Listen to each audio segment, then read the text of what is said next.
Hello, Roadrunner fans. This is JJ Perez, and welcome back to the 13 Questions podcast, season 2 finale. It's been a fun season covering the Roadrunners, and today we have a special double episode where I sit down and ask Express News reporter Greg Luca the 13 questions. Greg, thanks for joining me. Yeah, I thought last year, to celebrate you finishing 1 year of this podcast, that I should ask you the questions, and that would be a fun little twist. Yeah. And you flipped it around this year and said we should just do a double edition. And Yeah. so, should be fun. No, I like it. I started this last year because I wanted to get to know people a little bit better. And I think it's been fun, like learning the different quirks that people don't like or different things. So It's funny because my reaction was like, why would anybody want to care what I have to say about any of this? But it's the more, like, even with stuff I follow, you see that people, it's easier to connect to the people who cover Yes. it a lot of times because you hear from us more than you hear from everybody Right. except Jeff. Yeah. So if it helps people connect to our content and to this team a little bit better, then sure, let's go for it. All right, let's do it. Question number 1. You have to pick a chore or obligation to do for 1 year. But if you make it the whole year, you never have to do it for the rest of your life. Greg, basically, you knock out your worst chore that you hate. Which one are you knocking out forever? This is a bad way to start. It's going to make me sound like such a bum, but I live in an apartment complex, right? So I don't have my own washer and dryer machine. Oh, wow. So if I want to go do it, I have to take it to like the little facility where you put in the quarters or like now you can scan a card. But anyway, so it's getting, and then you find out like, oh, that machine doesn't work and your stuff is still wet, and it's just like now I have to spend another hour and another $1.25 on this. So what I've actually started to do, I have a friend that once a week we hang out and watch wrestling because it's like there's too much wrestling during the week. We just binge it one night. I have started, now that we're close enough friends that this isn't weird, I bring my laundry to his house. Binge laundry / wrestling night. Yes. So that's like not the most orthodox way to get that done, but it'll save me a lot of time if I never have to do laundry again. I love it. That's a great one. Question number 2. Can you describe how you are as a spectator watching football on TV, a game you're not covering? First of all, I never would start on time. There's too many injury timeouts, Right. too many commercials, too many replay reviews and all that stuff. So I'll usually start, I might just watch it completely after. I might record it and watch it way later. Or if it's a big game where I want to be part of the like communal experience in the fourth quarter, I'll start like an hour to 90 minutes late and then catch up. But I do find myself watching a lot of replays and rechecking things and making sure like I understand why a play went the way it did. Wow, that's interesting. Question number 3. What app on your phone do you love using and think other people should know about? It could be whatever. No, I'm going to come with an obscure one. I know people have been getting lazy with it, but it's called Home Workouts. I started doing it around COVID, and I have stuck with it ever since. I guess it depends what your workout goals are. Like if you want to get your bench up or whatever, you need to go to the gym. But for me, where I just kind of want to try to lose some weight here and there and maybe work the muscle groups to build some lean muscle when possible, it's so much easier to just work from home, and this thing gets me going. So I'd recommend Home Workouts to the people. Yeah, that's a good one. I'll check that. Home Workouts. Yes, that's all it's called. Yeah. Okay. Question number 4. If you're allowed to relocate anywhere, where else would you want to live and why? This one is tough. When I was very young, I thought I just wanted to live in New York City, growing up in Connecticut. And now I've got to the point where the ability to get in your car and drive to the grocery store and get groceries and come back is too valuable. So it would still be, I still like the idea of kind of a bustling city and just feeling like there's some activity, but there needs to be some level of mobility and just not having to rely on public transport and stuff. So, and then you have to start thinking about what could I cover there? How does it fit career-wise? So San Antonio is obviously a great fit, and I'm not going to just stick with that because that's what everybody else on this podcast says, but I think it would have to be some kind of medium-sized city where they had pro and college stuff. So, I'm probably not cool enough to live in Portland or something like that, but like maybe like Denver. Denver seems Colorado. nice. I'd have to go case by case at that point, but it's in that range. Good deal. Question number 5. When you see a hater on Twitter or social media, what do you do? Block, mute, ignore, engage? I don't think I've ever seen you engage. Maybe once or twice. We could do a whole podcast just on this question. I really feel like we're the right people to ask about this. But generally, I will say that this fan base has been overwhelmingly nice to me, more than I would have ever expected. Right. If one of my editors, or yesterday it was the publisher, said something nice about me, and people just like flock to it and are very supportive. And I think the fan base probably understands that keeping that coverage going is probably contingent on those people thinking I'm doing a good job and that there's some people who are interested in it. So I appreciate them for that. But generally, I think there's different brands of criticism. So I try to have a decent reason for everything I write. I don't like to do any of it totally willy-nilly. So usually if somebody's critical of something, I feel like I can explain it, say, your criticism is this, but I think this, and that's why this exists. Other people are just, and there's only one or two of them, like literally one or two, but there's some people who just don't like you, and they're just going to be critical of everything you do for reasons that are unclear, and those people you can ignore. And then I think that there's just a middle ground, but I don't ever want to be the person where I'm like out there like dunking on folks, because that's a pretty common way that people either try to build engagement or just get a reaction or create following. And I think the closest I came to doing that was we had the thing with the student athletics fee. Yes. And then there was that whole situation where I think it was somebody who either was or claimed to be connected to the band. Yeah.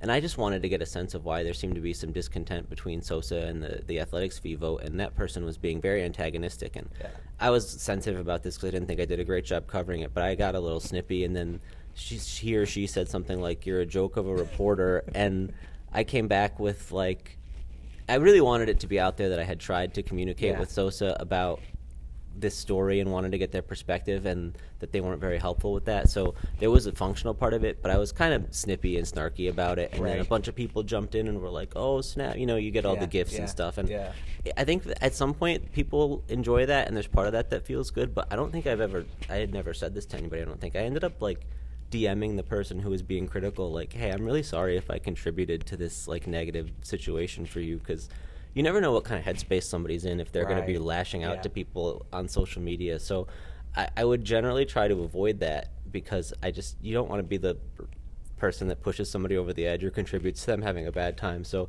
it's really dicey territory. Yeah, but I think I try to stay above it whenever I can. Yep. Question number 6. What, besides me, what makes you laugh during football games? Does it have to be besides you? I mean, we have so many. I don't want to say too much about them because they're like, you can't let all the in-jokes out of the bag, but we have our own little things that, because we're around this team and this program so much, that we just pick up on, whether it's like vocal tics that people have or turns of phrases that they go to a lot. I think so. We can talk about, I guess we talk about Frank Wilson. I mean, he's not here anymore, but one of the ones that he used to always say was that the game was out the balance. Out of the balance, and it's like you hear a lot of people say in the balance. You don't hear a lot of people say out the balance. And it was also funny because it was like, that means you're getting blown out so many times that you have to say this a lot. Right. And so it's little things like that we then will quote in different contexts of life, like when your checkbook was out the balance. And the other one that you do that always gets me is when we'll refer to people by their Twitter handles, because we're just so far in the weeds on that. Yeah, the head buster. So the head buster, Miles Benning. Miles Benning. He's probably one of the most likely players to hear this, so shout out to Miles if he does come across it. And then your boys in. For Sincere McCormick, because that's not even the right pronunciation. That's hilarious. So all the way around, I like that one. Yeah, those are all fun times. So question number 7, who's a person you would be starstruck if you met them? Haley Williams, the lead singer from Paramore. Big fan, huh? I could talk about this for like half an hour if you want. I can tell you're trying to keep it moving, but keep it moving. But generally, I tell people she's been like the older sister I've never had for like the last 15 years. So very, very wise person, and I pull a lot from her. So it would just be to say thank you. It wouldn't be like, "Oh, I want a picture. Can you sign this?" It would be very just like the sentimental. selfie's the new autograph. Yeah, I don't think I need that. I just need to say thanks. Oh, that's awesome. Question number 8, what do you do to make yourself feel better when you're having a crappy day? I think there's a lot of different ways to go about this, and I think a lot of people on here have said that they like to take a nap or whatever, and honestly, I go to that too, because sometimes if I'm tired, it just contributes to all that. But if I feel like I'm having anxiety or like getting worked up about something, really, video games has been the only thing that really helps me, because if I like just try to watch TV or read or do work or even like work out or whatever, it's always, all those things allow my mind to just wander back to whatever is bothering me. And games where there's like the mechanical part of just like the pressing your buttons right, but also the strategy and the coordination and the teamwork and all of it, it just really captivates me in a way that doesn't allow me to hit those things that I'm not happy about. What type of games? I basically play one game on PC. It's called Dota 2. My friends play it a lot. It's kind of like League of Legends that people would be more familiar with. So, awesome. But that's really, it really grabs your whole brain and doesn't let you do a whole lot of other stuff. Question 9 of 13. Have you achieved your childhood dream? No, I wanted to play in the NFL. Really? No, of course not. It's just that everybody else says that, so I felt like I should say that too. My childhood dream, actually, it's funny because I'm 32. I'm not like some old man, but I don't feel like my childhood dream exists anymore. Like when I wanted to get into this field, it was very much to like write for Sports Illustrated or whatever, like when that was a magazine. when it's all digital now. When part of this job was like you would take your time and get embedded with people and really get to know them and their story and then tell it in a cohesive way and help people connect to the stuff that they care about. But now it's all very instant. It's all moves too fast, right? Yeah, and it's just like that's not even the stuff that moves the needle for people. So I have to sort of redefine that. I feel like the closest thing now would be to be kind of like a columnist where you don't have that same kind of like breaking news pressure all the time, but it's tough. I mean, it's just like a different field even from when I started in it. Yep, it's a completely different industry now. Question number 10. What life lessons from a young age stick with you as an adult? There's a lot of different ways you can go with this, and I think I grew up in the Catholic Church. I'm not religious anymore. I'm sorry if that offends anybody, but I think there's a lot of lessons I learned from that I still carry with me anyway, just like trying to do right by other people and treat people how you'd want to be treated. But one that's more specific and less kind of cliche is my dad always told me everything requires thought. And I don't know that that's like a mantra that anybody has ever used or that's been a common phrase, but it's something that always stuck with me because I try to be pretty calculated about a lot of different things, sometimes to a fault. Like I wish I was more adaptable or spontaneous, but I just like there's a lot of that that's really stuck with me. So I think I try to avoid a lot of big missteps because I think I'm thinking through a lot of different stuff, but that's one that's always kind of stuck with me. Question number 11. What is the single most important skill a journalist must possess? Okay, I wasn't sure if you were going to change this one up. Journalist. So it's funny because when I was in high school, let's say, I probably thought it was, how cleanly can you write, what's your vocabulary like, and you learn that stuff doesn't matter. And then I was in college, and it was probably how much do I understand the game, or can I get into analytics where I can explain this in a way that people might not understand. And I think that's completely sort of changed where that's either its totally own field or it's just like not something that I have to do day to day. So I've started to feel like empathy is the most important quality that a journalist can have, because we really just need to relay what these people that we talk to think and feel about certain situations. And to get at that, we have to come into these interviews with questions that are alert to how they might be feeling about or processing different situations. Like what's important to you at this moment? What are your goals at this moment? What's kind of resonating with you right now? And, some days it's not that complicated, but in the big picture, that's sort of the kind of things you're trying to tap into. And then if you can get at somebody's story because you have the empathy to understand their situation and connect to it and pull it out of them, you have to have that same empathy for your readers to say, how can I reorganize this and present it in a way that's going to click with them, whether there's somebody who's already watched the interview and is really locked in on it, or somebody who has no idea about anything. But you have to be able to connect to all your different audiences too. So I think that the more I've come into this, and maybe in 5 years I'd have a different answer still, but I think that empathy component is the biggest key. So is that more analytical, more thinking about how someone is gonna absorb your content? Like you have to kind of, for sure, a holistic view, right? You have to. Well, it's even just like if I say, gosh, if you write a story about somebody's upbringing and maybe it's tough, like what elements of that do you have to highlight that somebody out there will read that and feel like, oh, okay, I get that. Or like, well, how can I spin an anecdote? Spin is not the right word. It sounds so negative. But how can I present an anecdote where it's gonna hit with somebody and click in their head? Like, okay, I want to continue reading the story, or I'm invested in this person and want to learn more about them. Awesome. Question 12 of 13, Greg. You have to lose all of your memories in your journalism career so far. Which one do you want to hold on to forever? This is such like an athlete's mentality or whatever, but I sort of don't take a lot of time to reflect on the stories I've done that are good. I just kind of move on to the next one. Yeah. And we're fortunate that at the end of the year we always have to get our award submissions together. So you're forced to go back and look. But even that, it's like once I got the award submission done, like I keep that list if I ever need to go back and stuff I'm proud of. But none of that kind of sticks in my head. So I would actually say the story I've told the most is one that I'm not necessarily that proud of. But when I was a junior in college, I was covering Florida basketball, and that was the year that Brad Beal was his freshman season. He was one and done. And so the big story coming out of the season was, is he going to come back for another year? Probably not. He's a lottery pick. Or is he going to turn pro and go to the NBA draft? And so I remember being this, intrepid young reporter trying to make an impact. He had told us at our last media availability that he was going to go home and talk it over with his family in St. Louis, and he was going to come back to Gainesville and he'd have his answer. So he posted on Twitter one day, wheels up to Gainesville, like he was coming back in town. And because I lived on campus, I knew where he lived. So me and a couple friends had like a proper stakeout. And like it wasn't as creepy as it might sound. I mean, it's a public place. Right. But we were really like for hours like waiting and hoping he would show up. And then I thought I was so smart. I was like, okay, if he says he's coming back, I have this question and this question. I'll get a couple quotes. I'll write it up. If he says he's leaving, which he probably is, I'll have this question and this question, a couple quotes, write it up. And he was like, we found him. I went over to him and said, hey, Brad, I'm Greg. I cover the team.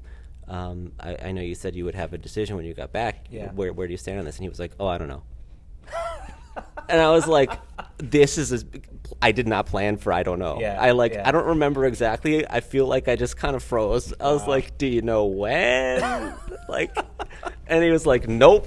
And then I got nothing out of it. It was such a grand plan. I got nothing out of it. But at least I tried. I was an aggressive reporter that day. That's awesome. So that's the most memorable moment. That's the one that I tell people because it gets a reaction. So I guess if I was going to keep one and move into another field, I'd keep the one that people would enjoy hearing about. That's great. Greg, last question for you on the 13 Questions podcast. Appreciate you joining me.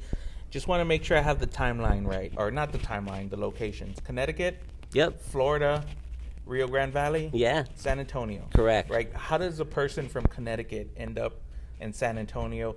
One, just tell me a little bit about that journey. And two, do you like it here? Do you see yourself staying? I know it's staying. I know it's hard to predict what happens in the future, but just tell us a little bit about your career and what to hope you continue to do. Yeah, I think it's probably part of the culture of growing up in Connecticut, and I didn't realize this until I met somebody else from Connecticut who worked at the newspaper, but it's just the culture there is very achievement driven. Yeah. You are supposed to do well in school and then go to college and get a degree and get a job.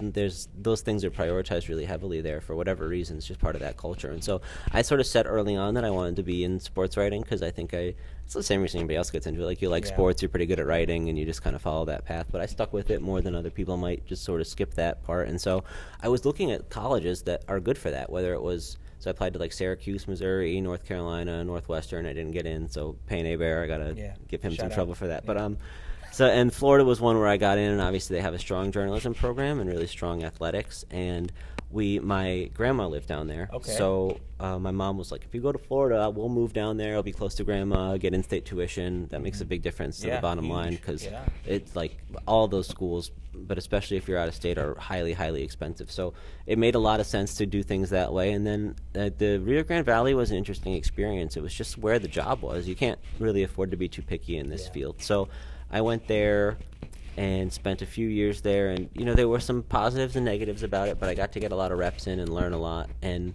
that brought me here. And I think when you ask, do I see myself sticking here, like I mentioned before, this place is a great fit, and it's been really remarkable the way it's one of those things, Jeff Traylor talks about the way that football programs impact communities and impact universities and all that. I don't think he realized the extent to which his success has elevated my position, where I used to have to juggle a lot of different stuff, and now I've been able to get more focused on this because there's a greater demand for it. Yeah. And so really that's the kind of job that I wanted, where you can kind of be locked in on one thing and feel like you get to know the people involved in it and have that context that builds up over years and previous interviews and things like that. And so I'm actually really happy here, and I think there's different stuff in my life that I want to work on that's not career focused. So I'm not really in the market for a new job. If something came open under the Hearst umbrella, I'd have to consider it, depending on all the different things that anybody weighs in that situation. But I do really, really very much like it here and like covering this team. Awesome. Because people, and not to go too long on that, but people are like, you can go cover Texas or whatever. It's do I really want to do that? Sit in this crowded press conference and ask 2 questions a week and then write what everybody else is writing? Here I feel like I really have some agency to sort of set the narrative and have conversations with people. And it's still an interview setting, but there's a lot of times where it's a lot more informal, or you just have an opportunity to go back and forth a lot more and really, really do what you're doing and not just do a very cut and paste version of journalism. How long have you been in San Antonio? I started in October 2018, so we just crossed 5 years. The way COVID impacted time, it doesn't feel like too. it, but yeah. Wow, it's a long time. So I'm glad you like it here, Greg. So that'll wrap up my end of the 13 questions. How long did I go? 19 minutes? 19 minutes. I feel like that's a record. All the players, you're out in 11. So I feel like I did my part there. Yeah, it's all right. No worry. We'll see how long I go. I'm a long talker, so right. Go for it. Fire away. So, JJ, I don't know if you've heard these questions before. You have to pick one chore or obligation to do for 1 year, but if you make it the whole year, you never have to do it for the rest of your life. What chore would you knock out forever? It's taking out the trash. So I live in Lido and on a rural piece of property, and my trash can is at the street. So it's a whole ordeal. I got to take the trash out, put it in one can, and then when it's my trash day, I take the cans in the back of my truck down the road, put it in another can. Then I have to bring the cans back up the road, put them in their storage bin, and it's just, if I never have to take out the trash again in my life, like, that's it. Like, I hate taking out the trash. There's a lot of things about that life that I don't think I could do, but that sounds miserable. It's so, and then like when it's raining, and they come in the morning. Today's trash day, so I gotta knock this out like this afternoon because it gets dark at night, and like if it's cold or raining, it's miserable. And one time I forgot in the middle of the night to do it, and it's like the biggest Can you do it in the dark? Yeah, it's like the biggest loss as an adult to miss the trash day. So I'm not missing it. But yeah, that's get rid of the trash. Yeah. Can you describe how you are as a spectator watching a football game? I'm much like the way I am, like the way I cover the games. Like I want to be engaged on social media. I want to look at the live stats. I want to see like the highlights but like as they happen. I can't record a game and rewind stuff and miss 2 plays.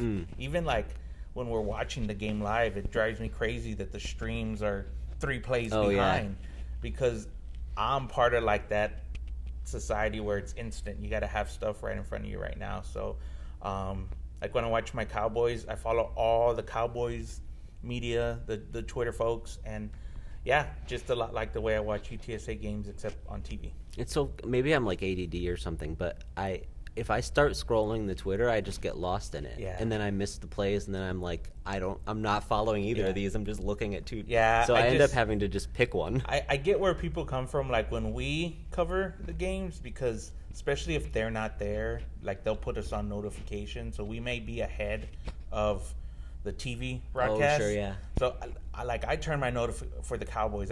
There's 10 people that I follow religiously, that they're there kind of like we are, pre-game, post-game, giving video stuff. So, yeah, I get it, but I need it. It's weird.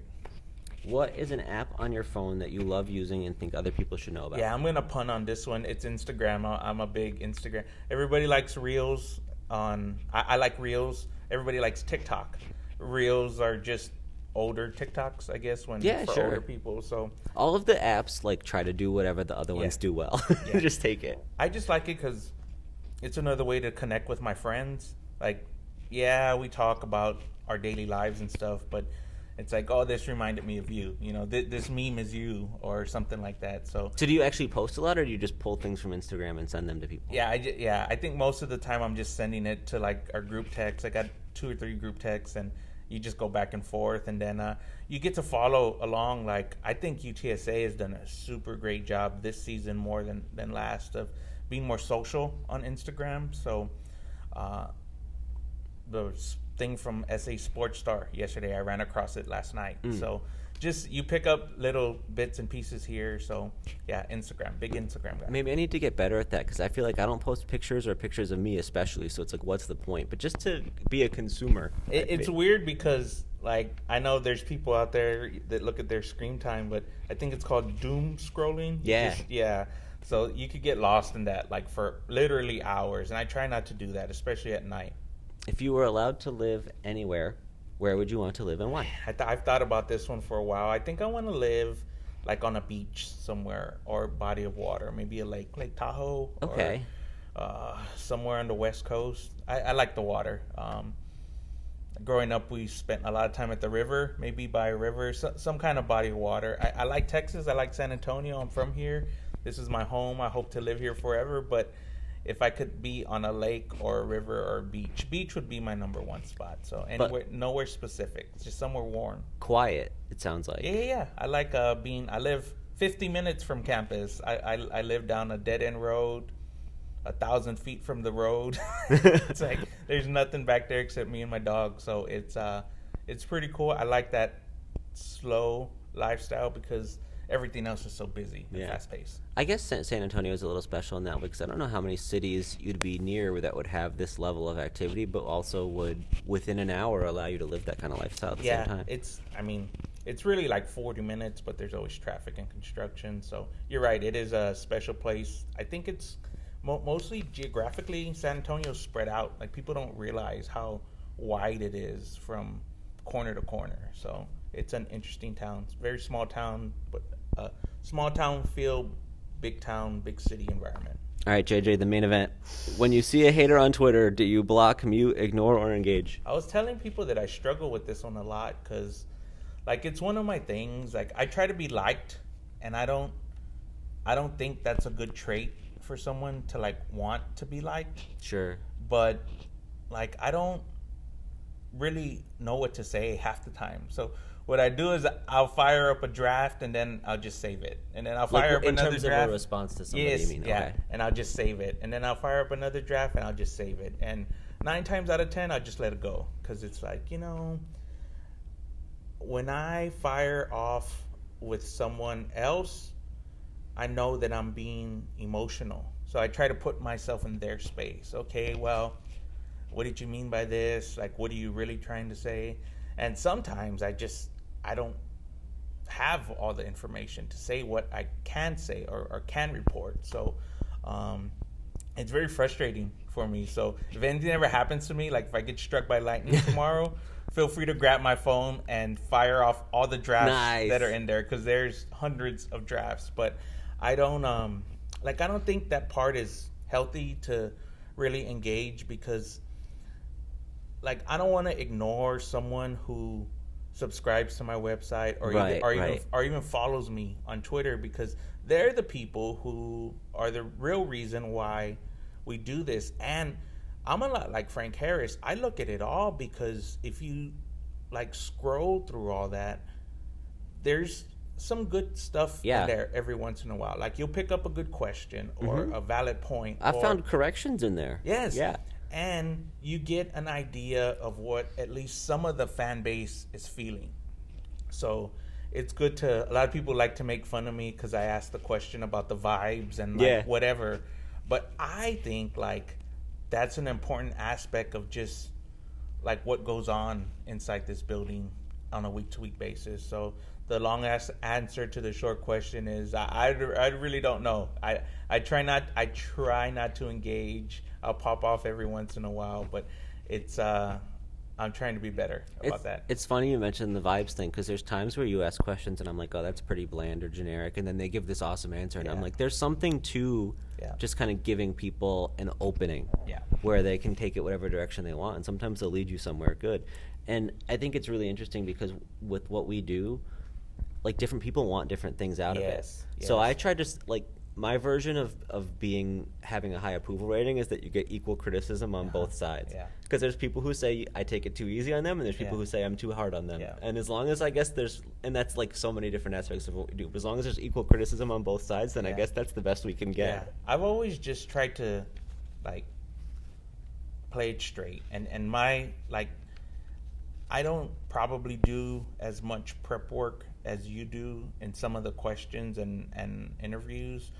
So sometimes my questions are not as thought out as I would want them to, but I like to almost fly off the cuff to see if you could get some of those open-ended answers where someone reveals something to you that they may have not revealed if you didn't ask at all. So I would probably, if there's one thing I would do, I'd probably like to work on that to try and be more prepared with like how you ask questions, because there's a whole strategy in that to begin with. And a lot of people see the interviews and like hear the questions like, oh, you're taking it easy on them, or oh, you're being really hard on them. It can't be both. So you can look at the YouTube comments and just see like, okay, well, but I like to do that because some of that is fair. Like if I mess up a question, it's fair. You know what I mean? I'll go back and try and do it again better the next time. And I said this on one of those comments. It was like, without the people who are engaged enough to comment and watch, we wouldn't exist. So what you guys have to say matters. And I'm interested in trying to serve that audience if you have things you want to know about. So it's important to stay at the same time, though, I try not to engage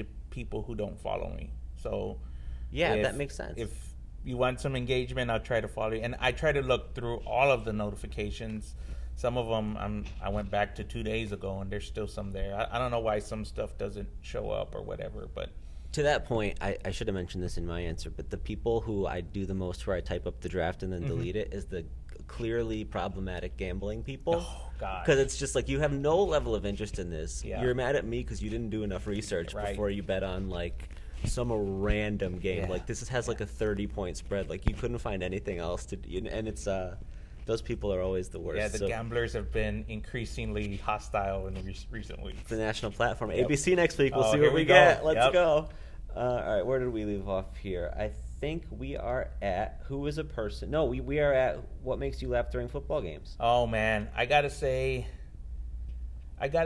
So there's a PA system in the Alamo Dome press box, and he's fine. Like if it's quiet and there's nothing going on, and I love it because, like, I'm not on alert for records or things like that. Like, you could look in the media book and say, oh, so-and-so's need X more yards or whatever. I don't prepare that way.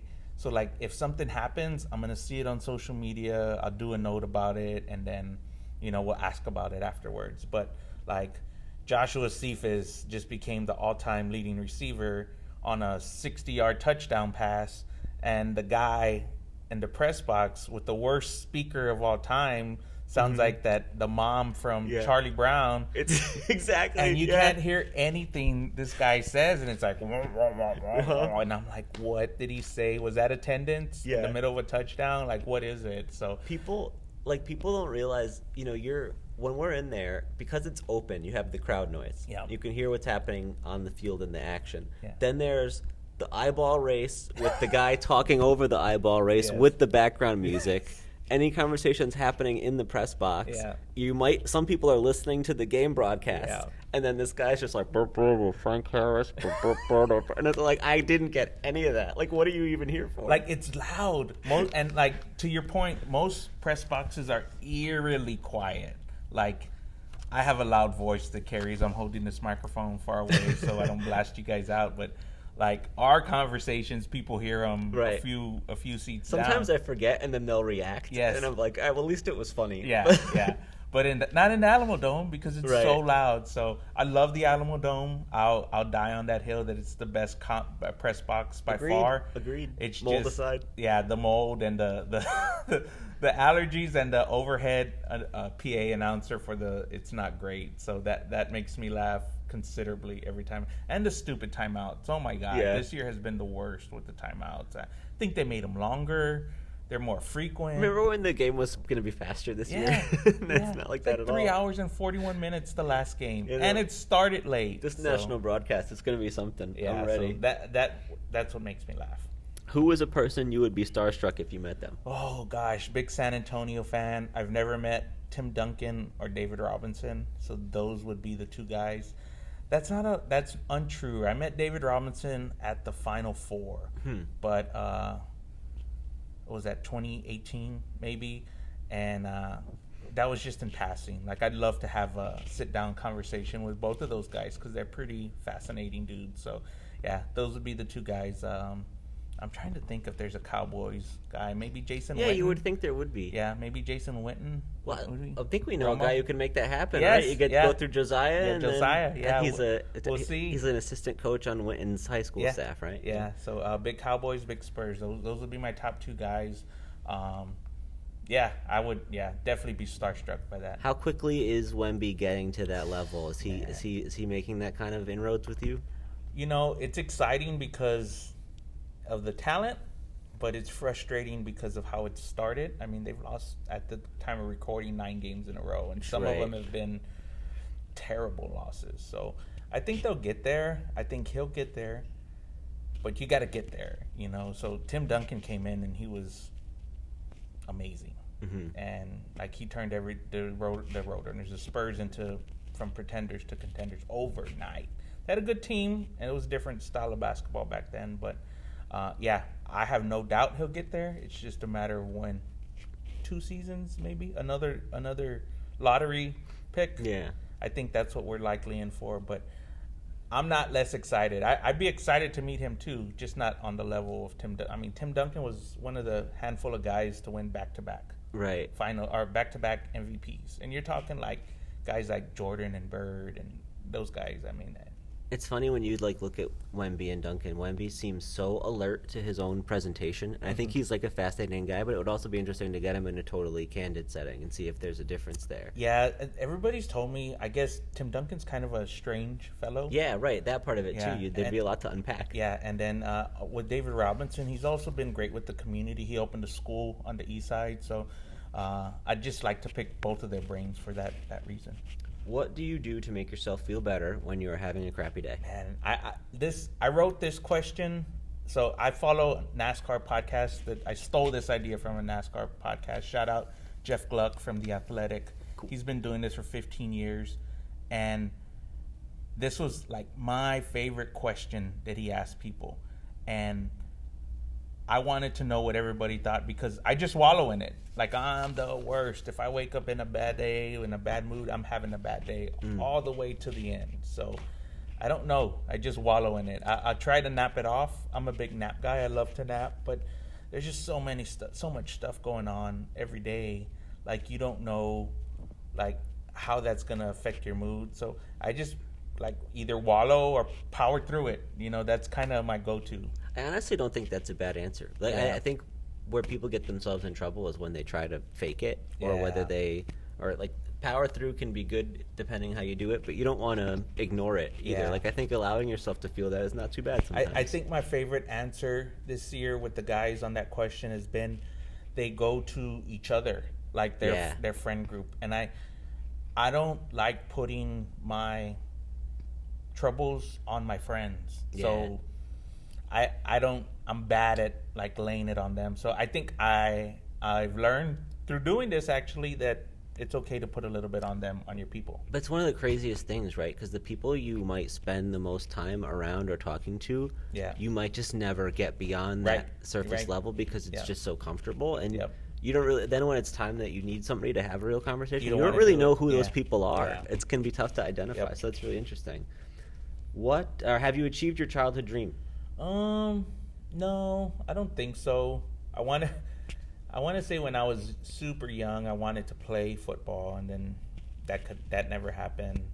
And then when I started doing this, I wanted to be a beat reporter for the Spurs or the Cowboys, and that's not gonna happen.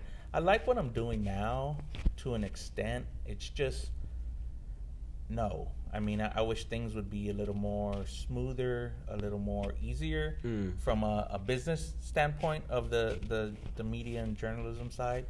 But it's not. It's hard, for everyone. So I would say no. The goal is still out there to just kind of be a more established media company, maybe.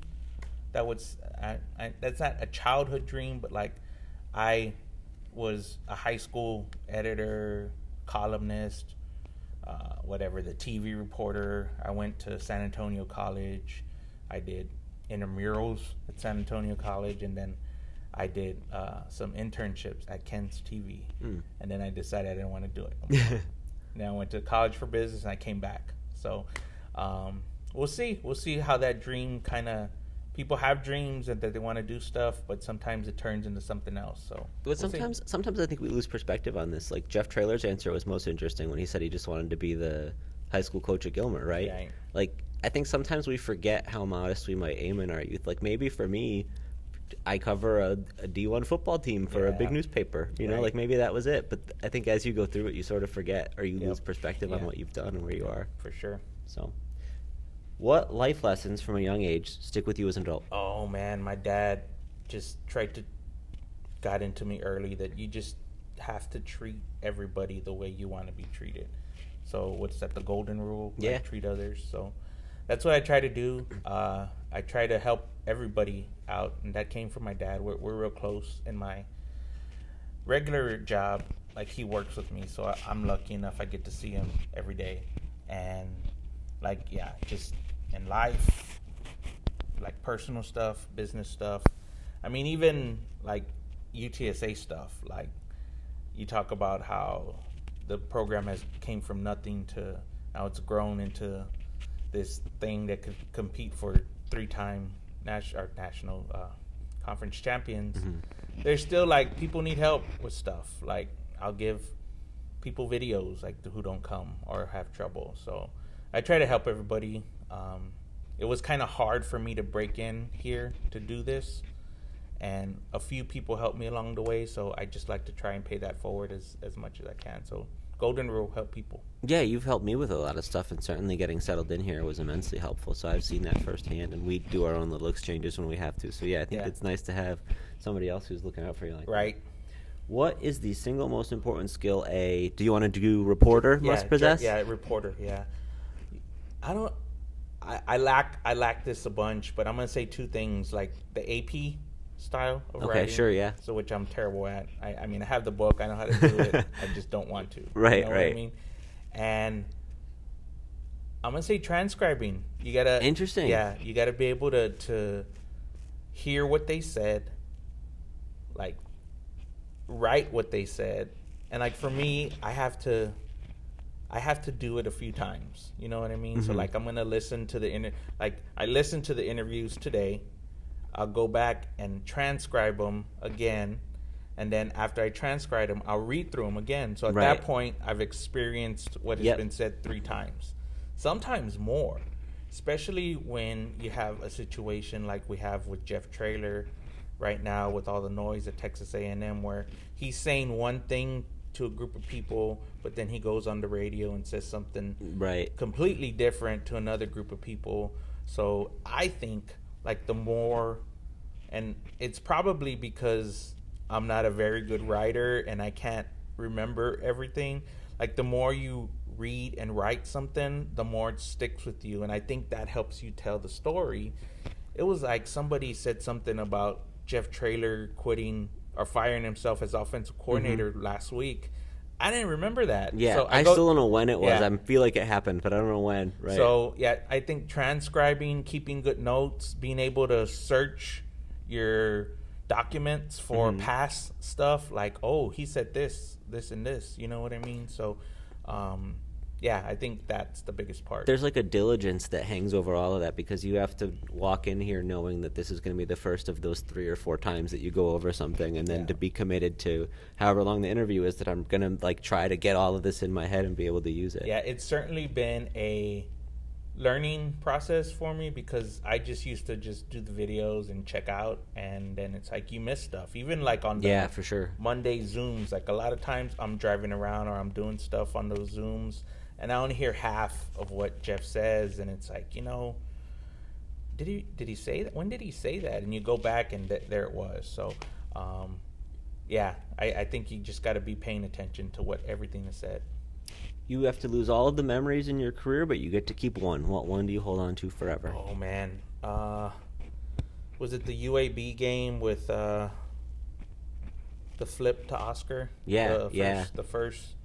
I guess that's the division, to clinch the division for the conference championship game berth. But at the time, it felt monumental because they hadn't done all the stuff they've done since then. Yeah, I just like that drive. There was a flip to Cardenas in the middle, JT Clark on the sideline, and then Frank tries to punch it in or something, and he takes on 4 dudes and gets crushed. Yeah. And then I forgot about that part of it, but yeah. Yeah, I thought he was going to get out standing right there, right next to Lisa Campos, like right there on the goal line. And he looked like he was going to punch it in. And then Sincere almost kicks the ball away. And it's like, just that whole moment, like that was the moment UTSA arrived in my at this level. I like that. Yeah, that's a good point. So the first championship, it didn't feel like the second championship was as celebrated, maybe. I don't know if that's the right word. Maybe there was just like a level of expectation around it or whatever. Yeah. So yeah, that first one, because nobody really knew, and just that whole season, we were talking about it earlier, like that October, they had the undefeated. They were ranked. They had new conference, Jeff Traylor contract extension. Like any one of those things is a monumental thing for a program like UTSA, but the way that went down, all in like 6 weeks, 5 weeks, for sure, like it was nuts. And it was where, you know, if a year like that happens now, we're at least a little braced for it, but at that time we just had no idea it was going to be like that. No clue. I don't think it'll ever be like that. Right. When is UTSA going to move a conference again? Right. Yeah. When are they going to have a 10-year contract extension? So, yeah, that's So I felt like that UAB game was kind of a culmination of all of that stuff. And you were on the field for that part. I feel like you've been doing the on-the-field thing less this year. How does that change your experience of a moment like that? You know, I just like it because of how the reactions you get. Like, the people who read what I have to say, like, they're probably at the game, so I don't feel like the same responsibility to have like an instant game piece up, more as, well, tell me what you thought about the game. So, like, if I could get some sort of experience with, you know, Jeff Traylor high-fiving the fans, or Frank Harris making a final lap around the Alamo Dome, I feel like that's more of what people are going to look for from me.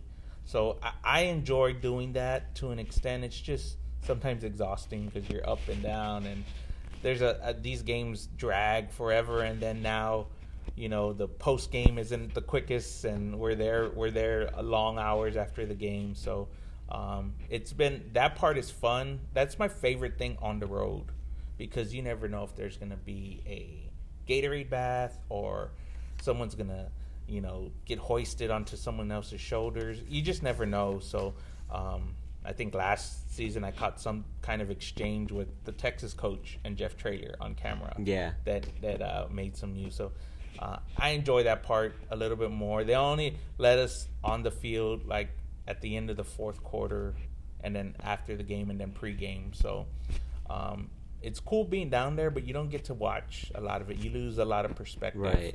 It's hard to figure out what exactly is going on. All right, JJ, wildcard question. It's your podcast, so if you don't like this one, we can just edit it out. Yeah. But I'm curious, and I think a lot of people are, how do you approach objectivity as somebody who is an admitted fan and supporter of the program? I think you have a reputation for not asking hard questions, but I don't know if that's accurate. I think there's a lot of times that you're not afraid to be critical, or not afraid to even this week press on Texas A&M and stuff. So how do you keep the people you talk to happy, the audience happy, and everybody in between? Well, I try not to worry about it. Like, you know, to be honest with you, most of the stuff I do and ask, and this is going to sound weird, but I do it for myself. Like, I tweet a lot, so I could go back and look at what I tweeted. So, like, as a note, or I'll do a video so I could embed it, or I could do something for me. Like, there was one TV camera here today. Right.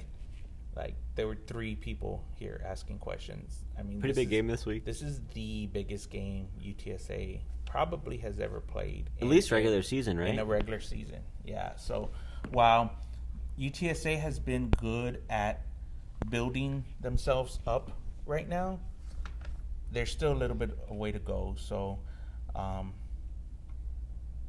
don't ask softball questions on purpose. Like, that's just how I ask questions, and like, I'm not afraid to say things and like report things when they're bad, because that's how it is. So I try to be fair on both sides, because like, if I'm critical of the administration or the football program or the play calling, like, I don't worry about they're gonna say don't come around here anymore. Like, I just worry about, like, how does that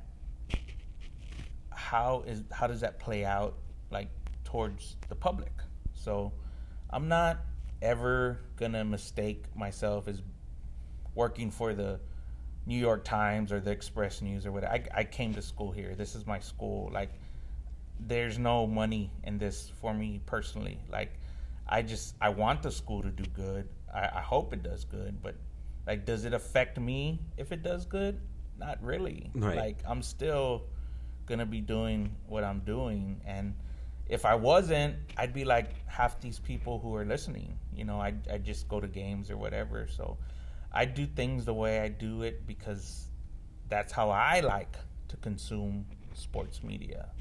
I think it's not entirely unheard of, for especially with recruiting services, for the coverage to be like that, because a lot of times it starts with somebody local who has an interest in the program, and that's how they get into it. And also, I think that the program understands the need for the recruiting service to kind of keep the whole operation buzzing. But the part I always wondered about is just if you've ever run into a situation where, whether it was a coach or a player, is like, so you wear our shirt and you this, that, and whatever, but you said this about me. Like, have you ever had that kind of thing pop up? I mean, not really. No, I just try and play it straight. Like, if somebody doesn't like something I say, I would hope they would just tell me, hey, that wasn't right what you said. And I'll tell them, hey, that's just how I thought. Like, I call it like I see it. So a lot of times I wear this shirt because it's laundry day. And I'm like, laundry would be my second least favorite chore. So I got a stack and I let it pile up 3 weeks at a time. So, but I don't feel the pressure or the need to be overly critical or underly critical. Like, honestly, like, and this is where, like, when I say I do things like the way I enjoy it, like, I enjoy the way you cover the team, like, fair, unbiased, and, like, literally no slant either way. But, like, when I'm watching the Spurs or the Cowboys, like, I listen to all the podcasts too. Mm-hmm.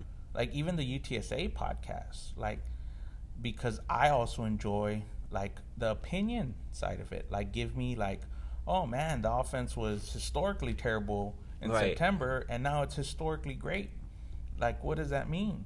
So that's why I asked the question yesterday and again today about the offense, because to me that's an underlying thing that I would enjoy consuming as a, you know, follower of the program. But no, I mean, I don't feel pressure. I know a lot of people feel like, oh yeah, you get extra access or whatever. Like, I take whatever is given to me, and sometimes not even what's given. And everybody plays by the same rules, and it's like, I don't even know half the time who we're interviewing until they walk in through the door. And you just gotta have to kind of adjust and be ready. And if it comes across as homerism or whatever, that's fine. But, you know, at the same time, I've been critical of things I don't like here. Like, I came to school here. This is my school.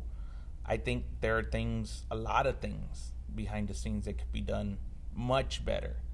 And, you know, hopefully we'll see that one day soon. And hopefully I'm here to just report on it and see what happens. I do think that the fans who follow this program are in a pretty good hands media-wise. Not to put ourselves over too much, but I think we cover a lot of different bases as a group. Like you said, I feel like I bring like a traditional journalist, beat writer kind of approach to it that's maybe a little bit more right down the middle.